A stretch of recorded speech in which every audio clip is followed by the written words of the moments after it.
Hello అండి అందరికీ. చూడండి, ముందుగా ఆలుగడ్డల్ని ఉడికించి కట్ చేసి పెట్టాను.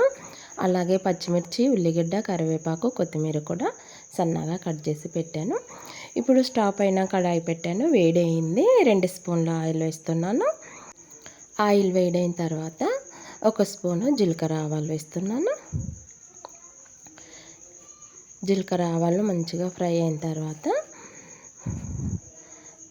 కట్ చేసి పెట్టిన పచ్చిమిర్చీలు వేసి ఆయిల్ కొద్దిగా ఫ్రై అయిన తర్వాత ఉల్లిగడ్డ ముక్కలు వేస్తున్నాను.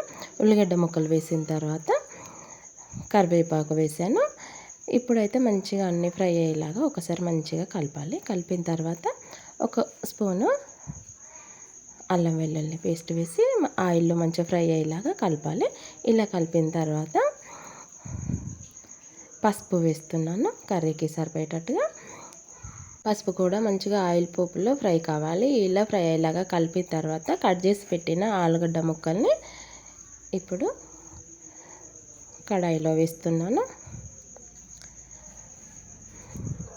ఆలుగడ్డల ముక్కలు మంచిగా కలపాలి. ఆయిల్ పోపు అంతా ఆలుగడ్డ ముక్కలకి మంచిగా పట్టాలి. ఆలుగడ్డల ముక్కలు కూడా ఆయిల్లో మంచిగా ఇలా కొద్దిసేపు 2 మినిట్స్ మంచిగా ఫ్రై కావాలి. అప్పుడే ఆలుగడ్డ ఫ్రై చాలా టేస్టీగా ఉంటుంది. ఆలుగడ్డ ఫ్రై చేస్తుంటే వాసన గుమగుమలాడుతూ ఉంటుందండి.